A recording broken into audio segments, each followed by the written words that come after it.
પૂર્ણ બ્રહ્મ પરમાત્મા સસિદાનંદ સ્વરૂપ નિષ્કલંક બુદ્ધા અવતાર મહામતી શ્રી પ્રાણનાથજી, અહીંયા પધારેલા તમામ સુંદર સાથના શ્રી શરણમાં હું કોટી કોટી દંડવત પ્રણામ કરું છું. પ્રણામ પ્રણામ. હજી સુરતનો સત્સંગ હાલે છે. સુરતમાં છે શ્રીજી સાહેબ, એટલે સુરતના જે રાધાવલ્લભી સંપ્રદાયના શિષ્ય હતા, ગાદીપતિ હતા, એ આપણા શ્રી કૃષ્ણ પ્રણામી સંપ્રદાયની અંદર આવી ગયા. એટલે ગોસાઈજી એની નિંદા કરી રહ્યા છે કે ગુરુ ઉઠી અને એવો તો વળી ધર્મની અંદર શું છે તે આપણી ગાદી છોડીને એમાં આવી ગયા. આવી રીતે ગોસાઈજી નિંદા કરવા લાગે છે. કહે છે કે આ સંપ્રદાયમાં કહે છે કે અમારે ઘેર સાક્ષાત શ્રી કૃષ્ણ પરમાત્મા આવે છે. આપણે કહીને સાક્ષાત આપણે ઘેર શ્રી કૃષ્ણ પરમાત્મા આવે છે કહે છે, અને એને ભોગ લગાડીએ છીએ. આપણે શ્રી કૃષ્ણને ભોગ લગાડીએ છીએ ને, તો કે અમે એમને ભોગ લગાડીએ છીએ. તો ગોસાઈજી શું કહે છે કે એ જૂઠું ચાલે છે, એમ બધું આવું કાંઈ છે નહીં. પણ આપણને તો ખબર છે, આપણે કૃષ્ણને જાણી છે એટલે આપણને ખબર. પણ આ વર્ષ કે આ કેદુની વાત છે ખબર? 350 વર્ષ થઈ ગયા જ્યાંથી મંગલપુરીની સ્થાપના થઈ. પહેલાંનું હોય છે ને આ બધું, પહેલાંનું 350 વર્ષ ઉપર થઈ ગયા ત્યારની વાત છે આ. હા, ત્યારે વ્યાસજી ગાદી છોડી અને શ્રીજીને શરણે થયા. આવી સુરતમાં મહાન ગાદીવાળા, એટલે કીધી કે સુરતની વિતક છે ને એ બહુ આપણે યાદ રાખ્યા જેવી. કારણ કે વલ્ભાચાર્યના કે રાધાવલ્લભી સંપ્રદાયના ગાદીપતિ હોય અને એ શ્રીજીના શરણોમાં થઈ જાય તો પછી બીજાની વાત જ ક્યાં રહી કોઈ વાત? એટલે મહાન સુરતની લીલા કીધી છે કે શ્રીજી સાહેબે સુરતની અંદર બહુ જાગણી કરી છે, બહુ જાગણી કરી છે. એ જાગણીની વાત આપણને અહીં કરી છે કે ઇન ભાત સહેજ મેં નિંદા નિસ્દિન હોય, પૂછે પ્રશ્ન ભાગવત કે તાકો અરથ ન કહવે કોઈ.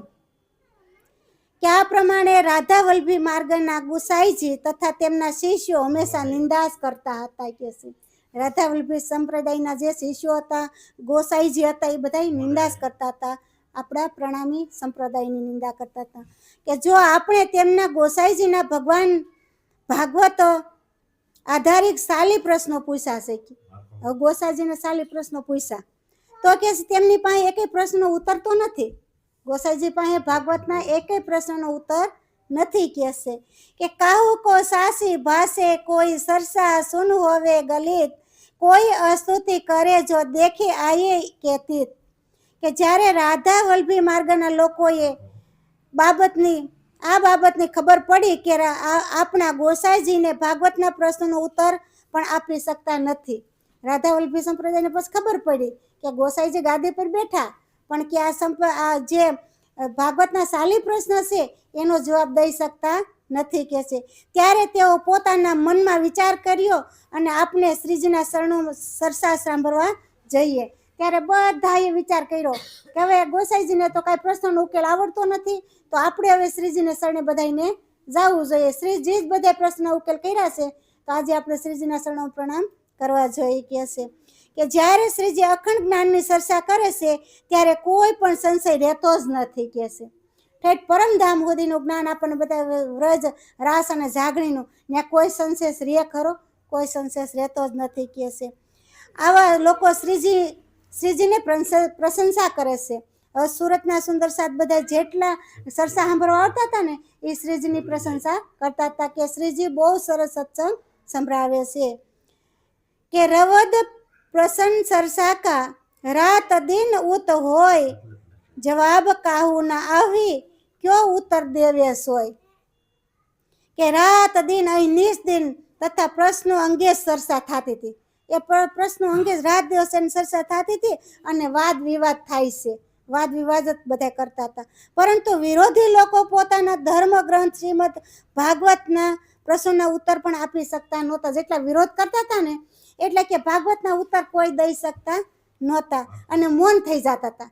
એ પ્રશ્નનો સવાલ પૂછે તો પછી મૌન થઈ જતા હતા. કે છે યો કરતે લોગ ઇન समय लगे सरसा सुनने के गोपी साथ में आई खेमजी જોશે ઇન મો. કે આમ જે લોકો શ્રીજીની સરસા સાંભળવા લાગ્યા તેઓએ શ્રીજી પર ઇમામ વધવા લાગ્યો. જેવો સત્સંગ શ્રીજીનો સાંભળવા લાગ્યો ને એટલે એવો વિશ્વાસ શ્રીજી પર વધવા લાગ્યો કે ઇમામ વધવા લાગ્યો. અને એમના નામ હવે કહું છું કે ગોપીભાઈ, પ્રેમજી, જોશીભાઈ ઇમામપૂર્વક તાતમ ગ્રહણ કર્યું. આ બધા સુંદર સાથે તાતમ ગ્રહણ કર્યું કે છે કે દામાભાઈ, સુરજીભાઈ, વાસ્તાભાઈ તથા તેમના ધણિયારી લાલબાઈ. હવે એના ધણિયારી આવતી ને આપણે કેમ આપણે ઘરવાળાના આઈરે આવી છે એમ એની ધણિયારીઓ આવતી હતી. તો એ લાલબાઈ આવ્યા કે છે પણ સુંદર સાથમાં એ સામેલ બધાય થઈ ગયા. કારણ કે એવી જમાઈ જાયની સુંદર સાથ સુરતમાં, એટલે સુરતની જાગણી મોટી કહેવાની કે બધા જાગૃત થાય ને તો સુરતની અંદરથી જ થાય. હું કામ હા હા આચાર્યો અહીંયા આવી ગયેલા એટલે હા સોરી જ અહીંયા રસાણી. હા એટલે મંડપે અહીંયા બંધાણો બધું અહીંયા. હા હા ફેરા અહીંયા ફર્યા અને બાઈજુરાજની સ્થાપના અહીંયા થઈ કે અહીંયા હોય સરસા ઉત્સવ આયા ઈત પ્રધાન યોર આયા મસ્તક સે મહાઉકા બેટા કાન. કે આ પ્રમાણે અહીં ચરસા અને ઓસવ થતા જ હતા. અહીંયા સરસાઈ થતી હતી, ઓસવ થતા હતા. અને સૈયદપુરાના પ્રધાન પણ આવ્યા હતા. સૈયદપુરાના જે પ્રધાન હતા એ પણ આવ્યા કે છે. અને તાતમ લીધો એણે. હવે પ્રધાન લેતા હોય તાતમ તો ક્યાં વાત જ રહી. પછી કે પ્રધાને પણ તાતમ લીધો. અને મસ્તકથી માવજીભાઈના બેટા કાનજીભાઈ પણ આવ્યા. મસ્તક બંદરથી માવજીભાઈના જે બેટા હતા એ કાનજી પણ આવ્યા કે છે. અને યો એક ગાંઠ હોત સલી આવને લગા હે નયા સાથ સોઈ સરસા સુનતે હે જાકે ધણીએ પકડે હાથ. કે આ પ્રમાણે સુંદર સાથની એક જમાત બની ગઈ, મોટું ટોરકું બની ગયું સુંદર સાથની જમાઈ તાકી થઈ કે. અને નવા સુંદર સાથ બધા આવવા જ લાગ્યા. સરસા સાંભળ્યા, વ્રજની સરસા સંભળાવે, રાસની સમજાવે, જાગણી બ્રહ્માંડની શ્રીજી સમજાવે એટલે સુંદર સાથ નવા બધા આવવા લાગ્યા. કે જેના ઉપર શ્રી રાજ્યની મહેર હોય ને તેઓ શ્રીજીને સરસા સાંભળવા આવે છે. રાજ્યની મહેર હોય ને એ શ્રીજીની સરસા સાંભળવા આવે, બીજા કોઈ આવી શકતા નથી. બીજા તો કે જીવ હોય ને એ તો આકાનેથી આકાને ફંગી કે એવું તો આઈલે જ રાખે, આપણે કાંઈ સાંભળવાનું હોય નહીં, ખાલી આમ આવ્યા હોય બધાને વાયદે કે હાલો આપણે એ જાય છે બધા સત્સંગ માટે આપણે જાય, બાકી સમજણ કાંઈ આવી હોય નહીં કે છે. ભલે ની પછી ગમે એટલું સત્સંગનું જ્ઞાન થતું હોય પણ જે જીવ સૃષ્ટિ હતી એને કાંઈ જ્ઞાન લીધું નહોતું કે છે. કે લાલદાસ કોઈ ઇન સમય ભય માયા કી ઉર્જન તો ઇनको રાજે કાઢ કે સાહ્ય કદમો પહોંચે મોમીન. કે છે કે આ તરફ શ્રી રાજજી મહારાજે જોયું કે લાલદાસજી હવે શ્રીજીના શરણોમાં પહોંચવું જરૂરી છે. હવે ત્યાં કણે શ્રી રાજજી મહારાજને ઈચ્છા થઈ કે હવે લાલદાસને જો શ્રીજીના શરણોમાં આવે ને તો આ બધું કાર્ય થાય કે છે. એટલે શ્રીજીના શરણોમાં પહોંચવું એને લાલદાસજીને જરૂર જ હતું કે છે. કારણ કે સુરતમાં મેળાપ થયો ને, પ્રાણનાથજીનો લાલદાસજીનો બહેનો સુરતમાં મેળાપ થયો છે કે છે. તેથી લાલદાસજીએ આ માયાનો ખૂબ મોટો ધક્કો લાગ્યો. હવે મોટા જહાજ હાલતા હતા એને, લાલદાસ કોઈ સામાન્ય નહોતા. તો કે છે એને ખૂબ માયાનો એવો ધક્કો લાગ્યો કે બહુ મૂલ્ય માલ ભરેલા તેમના 7 જહાજ દરિયામાં ડૂબી ગયા. આખો માલ ભરતા, માલ કેવો હતો ખબર, માયાવી હતો એટલે ડૂબ્યા. બાકી હવે સત્ય આવશે બધું આગળ બહાર. પણ આ જહાજ 7 દરિયામાં ડૂબી ગયા. અને એ જ રાતે તેમની ગોદામ પણ હરગી ગઈ. એની રાતે ગોદામ પણ હરગી ગઈ અને જેનાથી તેમને બહુ મોટું અધિક નુકસાન થયું. કારણ કે કથાકાર જ હતા, વેદોના શાસ્ત્રોના બધું જ્ઞાન પૂરું હતું. અને એ પછી જ્યારે ધણી આપણને મળે ને ત્યારે બધું ડૂબી જાય દરિયામાં. ધણી સિવાય, ધણી પ્રત્યે પછી એ જ રીએ, બીજું કાંઈ રહેતું જ નથી આપણી પાસે. એટલે કહે છે કે 7 જહાજ ડૂબી ગયા. એ 7 જહાજ કોઈ જેવા તેવા નહોતા, એવા જહાજ ડૂબી ગયા. વિચાર કરો કે એવું આ ધણીનું અમૂલ્ય જ્ઞાન છે કે ભરપૂર. જ્યારે ધણી પાસે આપણો આત્મા પહોંચી જાય ને ત્યારે આપણું બધુંય ડૂબી જાય. ત્યારે ધણી સિવાય કાંઈ નહીં રહે આપણી પાસે. ત્યારે માનું પછી એમ ન કહેતા મને કેમ યાદ નથી રહેતું. ધણી આવી જાય ને પછી કાંઈ યાદ નહીં રહે. પછી તો આપણે ધણી પાસે જ આપણે આનંદમાં જ રહેતા હોય કે છે. અને તબ માયા કી તરફ કા હુઆ ધક્કા જોર અને દજાલે જોર કિયા ઉપર કરને લગા શોર કહેશે કે આ પ્રમાણે તેમનું દીવારું ફૂંકાયું કહેશે. આ પ્રમાણે તેનું આખું દીવારું બધું વયું ગયું, દીવારું ફૂંકાઈ ગયું. અને આવા ઘોર સંકટમાં પૈસા લેવા વાળા તો સુમ તમ થઈ ગયા કહેશે, સુમ તર થઈ ગયા. પૈસા લેવા વાળા હોય ને તો શું બોલે, પછી કાંઈ ન બોલે કે સુમતર થઈ ગયા. અને લેણદારો તો પોતાની હુંડી લઈને પહોંચી ગયા. કોઈનું ખાડે જાય ને એટલે ધ્યાન રાખજો, લેણદાર છે ને એ પહોંચી જાય પરબારા કે અમારું લેણું સૂકો પેલા, આ તમારું ગયું હવે અમને એ સૂકવા પછી લોહી પીવે ને વાહે. જ્યારે લેણું આપણી માથે હોય અને લેવા વાળા આવે અને આપણા ઘરમાં કાંઈ ન હોય તો શું દિશા થાય? આ ઘણા ગરા ટૂંપા ખાઈ નથી મરી જતા, હરગીને મરી જાય, બધાને બાઈને માર નાખીને ભાઈએ મરી જાય, બધા થાય છે ને. આવો લેણાના ધણી લાડકા ક્યારે આવે એનું કાંઈ નક્કી ન હોય. એટલે આપણે લેણું કર્યું છે ને તો પછી એને દેવો તો પડશે જ. એ નકર હળિયા કાઢશે લેવા હાટું. અને કેવા ખેલ રસાય એની કાંઈ નક્કી પછી હોય નહીં કહેશે. એટલે કહેશે લેણું કરવું નહીં, માથે હોય એટલું ખાવું, બાકી લેણું કરવાનું નહીં.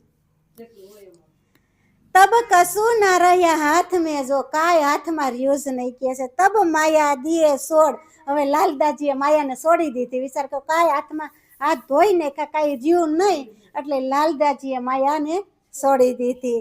કે તબ નજીક કરી હે તરફ રાજ, કે હવે નજર કરી રાજ્યની તરફ. ત્યારે બધું વહી ગયું ને ત્યારે રાજ્ય તરફ નજર કરે. એમ આપણું બધું વહી જાય ને ત્યારે રાજ્ય તરફ નજર જાય, ત્યાં સુધી નજર જાય નહીં.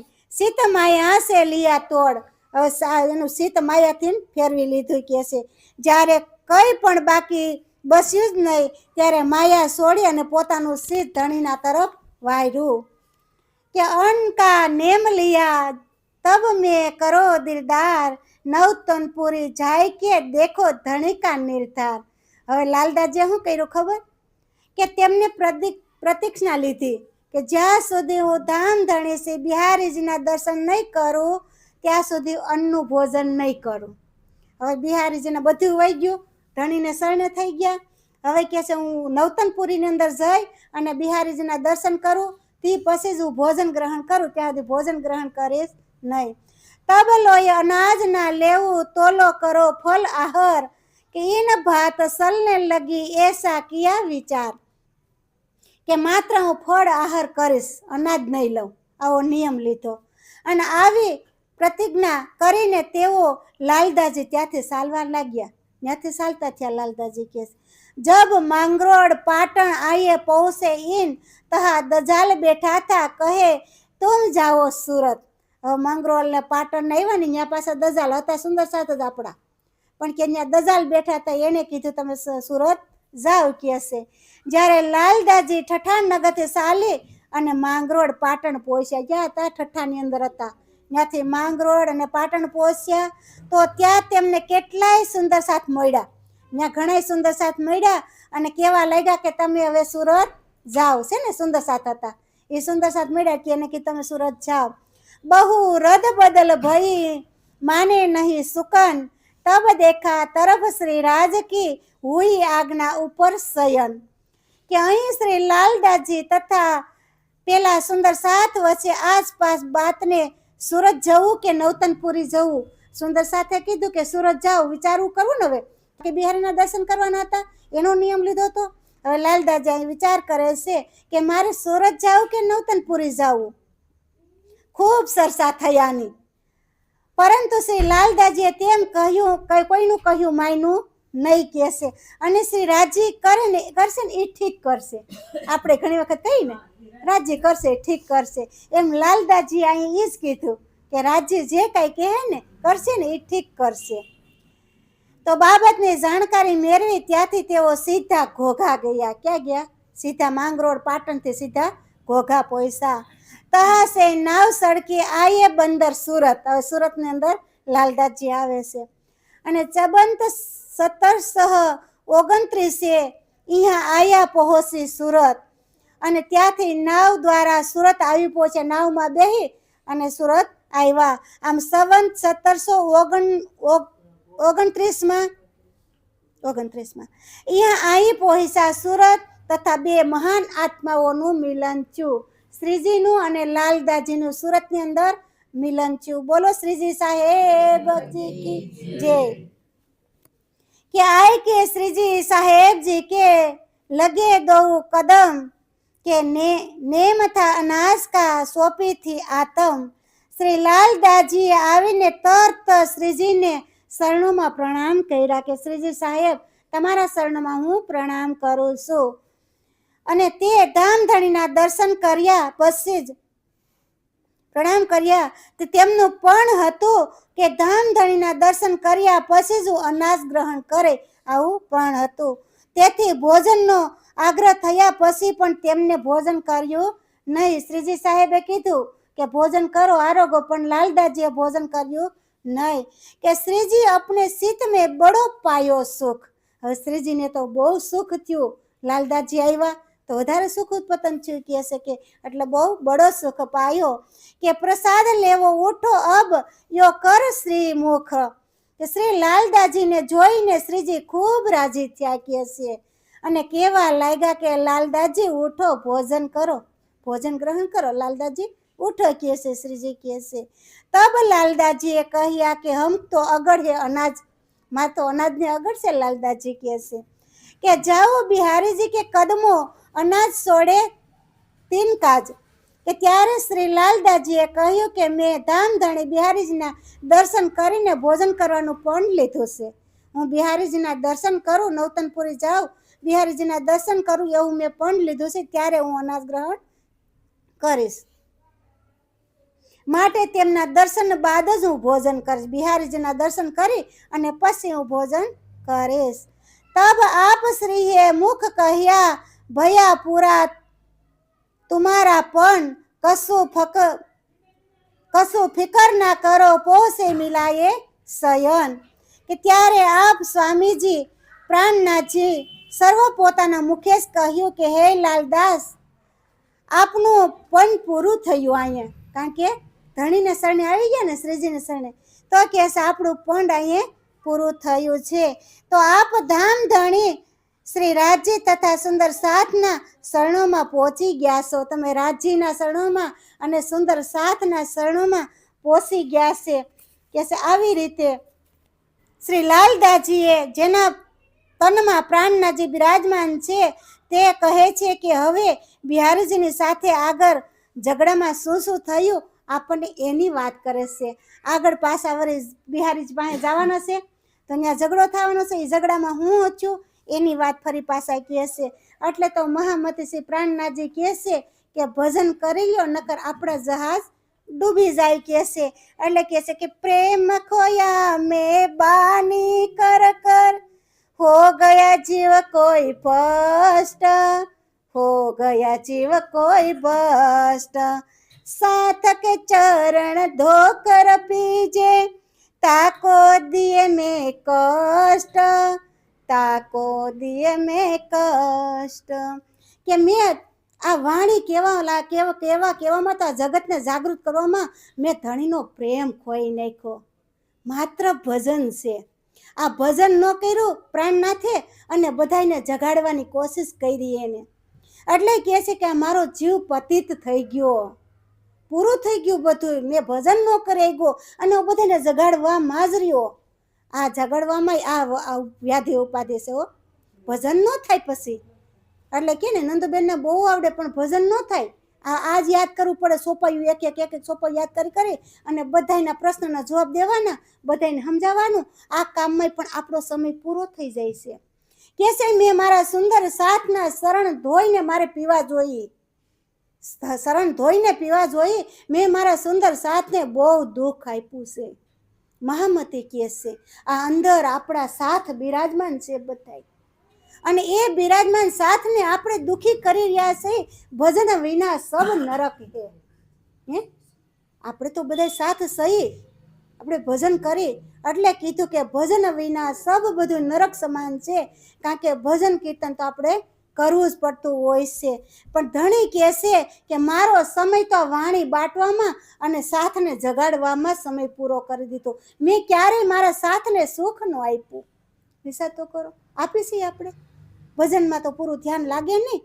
અને હજી વાણીમાં શું કંઈક આવશે, વાણીમાં હું કંઈક આપશે એનો વિચાર આપણે કરતા હોય. આજે હું આ સોપાઈ પાકી કરી લઉં, આજે હું આ સોપાઈ પાકી કરી લઉં, એનું મંથન આપણે કરતા હોય. પણ એમાં ભજન આપણું તૂટી જાય છે કે અષ્ટ પોહર અને 66 ઘડી આપણું ભજન કીધું છે કે ભજન મારું પૂર્ણ થઈ ગયું, પછી તો કાંઈ રહેતું જ નથી. કારણ કે મહામતી શ્રી પ્રાણનાથજી મહારાજે લગભગ 83 વર્ષ તક સુધી માયાની અંદર ઘૂસવાઈને રહ્યા હતા. 83 વર્ષ પછી આ માયા છૂટી. અને આપણે પરબારી માયાને છોડી દેવી છે, છૂટી જાય ખરી? નહીં છૂટે.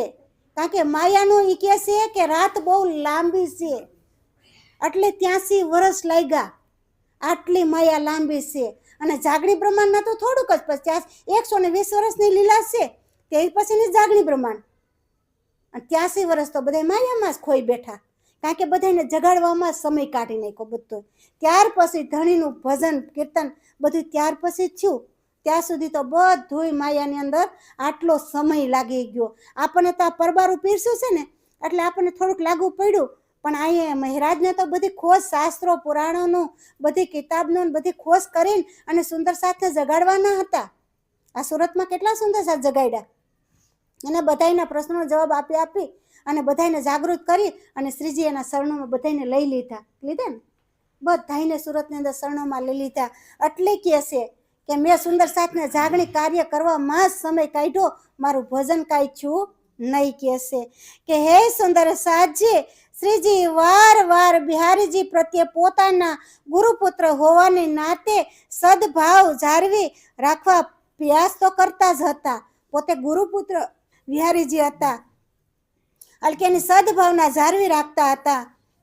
પરંતુ બિહારીજી પાસે જાગૃત બુદ્ધિનું જ્ઞાન ન હોવાથી ગાદી પર બેસી અને પોતાની જ ધણી માનીને બેઠા હતા. બિહારીજીભાઈ જાગૃતિ જ્ઞાન નહોતું અને પોતાને ધામધણી માની અને બેહી ગયા.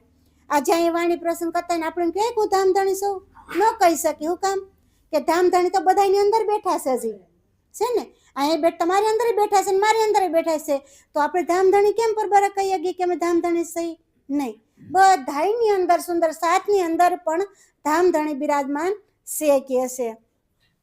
તો આ અહંકારને લીધે તેઓ ગરીબ સુંદર સાથને અરે કેવો વ્યવહાર કરતા હતા. પોતાની અંદર અહંકાર હતો, એટલે અહંકારને લીધે સુંદર સાથને માટે ખરાબ વ્યવહાર કરતા હતા કે છે. અંતે તેમને શ્રીજીને પણ પરમધામ તથા સુંદર સાથને બહાર કાઢી મૂક્યા હતા ને, તારાભાઈને બધાને સુંદર સાથ અંતે તો બહાર કાઢી મૂક્યા હતા કે છે. ત્યારે સુરતના જે કોઈ સુંદર સાથ એકત્ર થયા. હવે બધા સુરતના સુંદર સાથ હતા ને એકઠા થયા, એકત્ર બધા ભેરા થયા કે છે. અને તેમને જાગૃત બુદ્ધિના જ્ઞાનથી શ્રીજીના તનમાં યુગલ સ્વરૂપ છે આવો એને વિચાર સંકલ્પ કરી લીધો કે આ શ્રીજી સાહેબની અંદર જ યુગલ સ્વરૂપ બિરાજમાન છે. આવું સુરતના સુંદર સાથે વિચાર કર્યો. બોલો, આટલી સુરતની અંદર જાગણી જોરદાર હતી અને એક જ બિરાજમાન છે. અને શ્રી રાયશ્યામાજી બિરાજમાન હોવાથી પ્રતીત કરી દીધી અને બધા સુંદર સાથે ચોક્કસપણે આપી દીધું કે શ્રીજીની અંદર જ રાયશ્યામાજી યુગલ સ્વરૂપ બિરાજમાન છે. આવા સુરતના સુંદર સાથે વિચાર કરો કે છે. તેથી જ તો શ્રીજી એ સુંદર સાથ માટે દરબાર, સુંદર સાથ માટે ઘરબાર કુટુંબ કબીલા છોડી અને પોતાના પ્રાણ પણ અર્પણ કરવા કમી રાખી જ નહોતી. હવે સુંદર કેટલું શ્રીજીએ કાર્ય કર્યું કે પોતાના ઘરબાર છોડી દીધા હતા, કે પોતાના કુટુંબ કબીલા છોડી દીધા હતા, અને ધર્મ માટેનું કાર્ય પોતે કેટલું આગળ વધ્યા કે છે. અને તેમનું સમર્પણ કરી દીધું બધું શ્રીજીને, શ્રીજીએ પરમાત્માને સમર્પણ કરી દીધું હતું. ત્યારે બિહારીજીની જેમ પરમધામમાં એક શબ્દની પણ ખબર નહોતી. હવે બિહારીજીને તો પરમધામની એક શબ્દની ખબર નહોતી. આ સત્સંગ બધો સુરતમાં મહારાજે કર્યો, બધોય શ્રીજીએ કર્યો. વિચાર તો કરો કે તે કેવલ પોતાના માન અને અહંકારમાં જ રહી અને સુંદર સાથ પર અત્યાચાર જ કરતા રહ્યા. પોતાના માન જળવવા માટે કેટલા લોકો અત્યાચાર અત્યાર કરી રહ્યા કે મારું જ માન હોવું જોઈએ. પણ આ પરમાત્માના દરબારમાં આવું કાંઈ છે નહીં કે છે. ત્યાં માનહાનિ કાંઈ નથી કે ત્યાં તો બધા પરમાત્માના દરબારમાં તો નાના મોટા સબ સરખા. ત્યાં કોઈ ગરીબ કે સાવકાર એવું નથી. ત્યાં તો બધાય હરખા છે કે છે. કે કુરાનમાં આ વાત પણ આ પ્રમાણે કે મહમ્મદ સાહેબના વખતમાં મક્કામાં તેના કાકા અબુજ હલ રાજ્ય કરતા હતા કે છે. હવે મક્કા એટલે આપણું આમ સુરત જ થાય, મદીના જેને કહેવામાં આવ્યું છે, મદીનાના માપમાં સુરતને કીધું છે. તો કે છે ત્યાં અબુ હલ રાજ્ય કરતા હતા. જો કોઈ પણ વ્યક્તિ મોહમ્મદ સાહેબના કહેવાથી અલ્લાહ પર વિશ્વાસ લાવી તો તેને મરાવી દેતા હતા. કે મક્કામાં તેમના કાકા અબુ જલહ રાજ્ય કરતા હતા. જો કોઈ પણ વ્યક્તિ મોહમ્મદ સાહેબના કહેવાથી અલ્લાહ પર વિશ્વાસ લાવી તો તેમને મરાવી દેતા હતા. એમ કે તમે અલ્લાહ પર વિશ્વાસ રાખો તો જે વ્યક્તિને અલ્લાહ પર વિશ્વાસ રાખો કે એને મારી નાખતા હતા. આવું રાજ્ય કરતા હતા. ત્યારે અલ્લાહ તાલાએ જોશના ફિરસ્તાના જબરાઈ દ્વારા હુકમ અપાયો. જબરાઈ દ્વારા પાછા હુકમ થયો અને તેમને મોહમ્મદ મક્કા છોડીને એક નવું શહેર મદીના વસાવ્યા. મક્કા છોડી દીધું અને મદીનાને વસાવ્યો. ત્યાં મારી વાણી દ્વારા લોકોએ વિશ્વાસ અપાર તથા થોડુંક લશ્કર પણ ભરતી કરી કે છે. હવે બધાએ શ્રીજી પર વિશ્વાસ કર્યો અને લશ્કરની ભરતી કરી.